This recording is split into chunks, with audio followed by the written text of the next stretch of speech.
I can't believe those words were printed and they're still there. Like how can that be where we're at? In terms of where it's going, like honestly, I think that we are on the precipice of a whole new paradigm and level of access to information that is just going to be like a total shift in humanity. I think we're getting closer. And I mean that with regards to classified information coming out, corporate secret information coming out. It's happening. Yeah. I mean, it's happening. What we're seeing from the Twitter files, which Elon just did. He became a whistleblower on himself. Yeah. And I mean, the amount of information that gave us, and they were denying it for years and gaslighting everybody. It's so egregious and dark. It's so dark, and they don't have any punishment on the table, which is really crazy. You know, when you saw Vidya like testifying, and she had to kind of admit things that they've said in the past that were not true, it's really fascinating to watch that, because the ramifications of that, it's so dangerous. It's so dangerous to limit the truth and deny the truth. And when you're something like a social media network that is basically the town square for the world, and you're doing that, and you're doing that based on your ideology, and you're doing that based on input from intelligence communities, it's social engineering. Yeah. That's what it is. Yeah. It is their guide. They want to guide us in this particular way. Yes. And because they don't think we can handle it. Right. Which maybe we can't.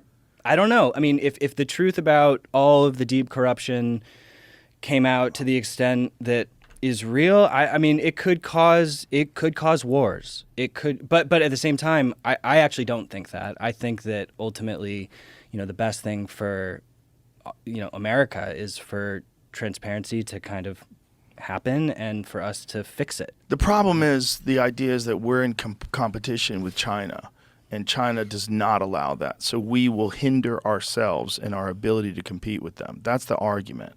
And it's not a good argument, right? Because this country has a very robust belief in free speech. It's one of the reasons why, dissent is tolerated. It's one of the reasons why we can get away with what we get away with. It's like we have protection in this country, and it's really the only country that has that. And the idea that in order to compete with China, we have to become China is fucking gross. It's not true, I don't think. I don't think it is either. I think the competition that we have because of free enterprise, free speech, like the reason we have the best businesses in the world is because of that. Yes. It wouldn't be allowed to happen in other countries. They just scoop them up and then, distort the vision. So, which stifles it's innovation. A national security risk to not be transparent with the American people. All this banning crypto, Restrict Act, all of this stuff is devastating for innovation. I mean, that's the edge of innovation. So, right. I mean, these lawmakers don't understand the technology. It's hard to understand. It's hard to understand it. Yeah. They don't even care to understand it. They're not even reading the stuff. They're just saying whatever they think their constituents want to hear, or whatever the public narrative is, or whatever the government is pushing, and they just sort of like pile on and repeat the propaganda. I mean, rather than banning Bitcoin, the U.S. government should be stockpiling Bitcoin right now. It is a national security risk to not do that, because what if all of the other countries do that? They're all moving. De-dollarization is occurring. Brazil, Russia, China, Brazil, they're all starting to trade, outside of the petrodollar. Yeah. And and Bitcoin adoption is occurring in these other countries. I mean, so even as a hedge, our country should be stockpiling. What if all these other countries, and it blows up and it becomes the global reserve currency, and then the U.S. is just out of luck because we didn't participate, because we were trying to be, too heavy-handed with it. Yeah. It doesn't mean that like the Bitcoin and the dollar can coexist and should coexist. Like it's not necessarily one or the other. But I mean, we just need a new wave of politicians who are gonna open up. Is that gonna happen? I don't know. I doubt it. I have to take a leak. Yeah. Let's come back. Cool. So this is kind of wild. Jeremy Corbell just sent me this. He said he asked the project manager for the government's largest UFO program if our government has in possession downed flying saucers. Said for the first time being interviewed on camera about this, he answered publicly, and the answer was yes. Oh, shit. What the Are we back? Yeah, we're back. Here we go. What does that mean? I just sent it to you, Jamie. Let's watch it. Just see what your take on this, because I know that you're fascinated by the subject too. This is a bizarre subject when it comes to disclosure. Let's hear this. I don't hear anything.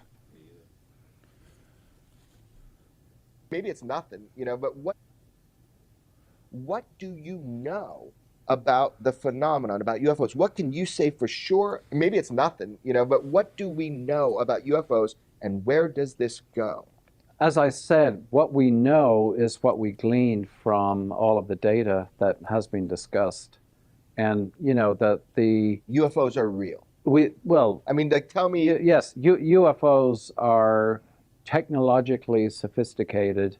They have performance characteristics that are, the 5 observables are sort of well documented, but they also have very profound effects on some people, or they have superficial effects on other people, but they do have effects on people. So going forward is to combine both of those, is to study UFO performance, and the hope is that out of UFO performance can come theoretical physics, which will eventually translate into engineering. Does our government have downed UFOs from unknown origin that they've been trying and are trying to reverse engineer and exploit those technologies to understand the physics and understand that technology? Do we have that to work with? I can't talk about that, but the answer is yes. So this is from Weaponized, Jeremy Corbell and George Knapp's podcast.